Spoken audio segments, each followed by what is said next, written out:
Баршаңызға қайырлы күн. Бүгін сізбен бірге өте оңай 4 қана заттан тұратын, дәмді болып шығатын сырнекейдің ең сәтті рецептісімен бөлісемін. Бұл сырнекейді таңғы асқа да жасасаңыздар болады. Қызық болса видеомды соңына дейін көріп, лайк басып барыма тіркеліп кетіңіздер.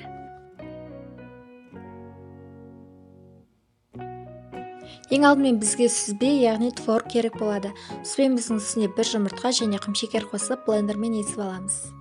Сүзбе құрғақ болмағаны жақсы, сізде құрғақ сүзбе болатын болса, міндетті түрде блендер қолдану керек.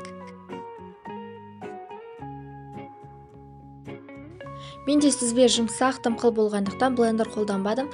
Блендер болмаса шанышқымен езсеңіздер де болады. Енді үстіне ұн қосып, жақсылап араластырамыз. Барлық құрамның мөлшерін описаниеге қалдыратын боламын.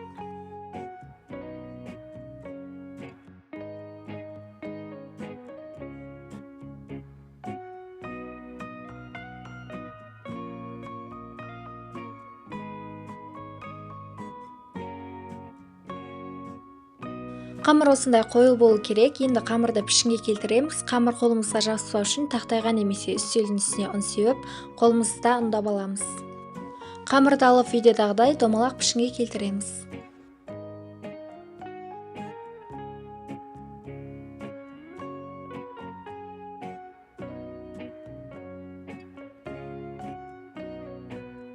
Сіздерде осындай дөңгелек пішін болса тіптен жақсы. Осы пішінмен сырнекейдің қамырын тегіс етіп дөңгелектейміз. Барлық қамырды солай дайындап шығамыз.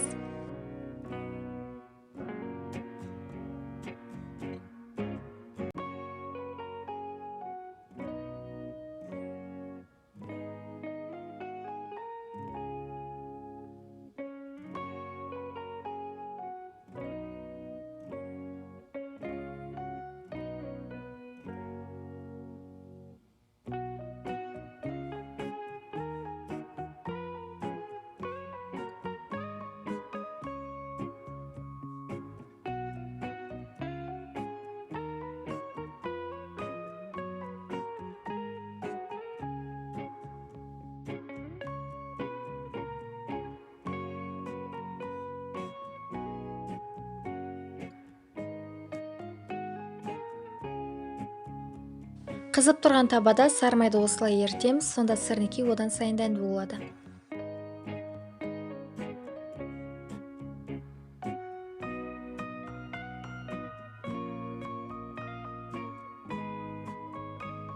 Үстіне сырнекейді қойып шығамыз. Оттың асы орташада тұру қажет. Енді бетін қақпағымен жауып, бір беті піскенше ұстаймыз.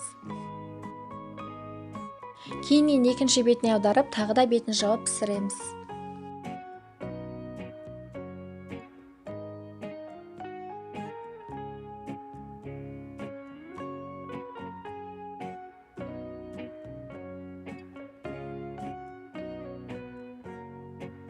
Барлығын осылай пісіріп шығамыз.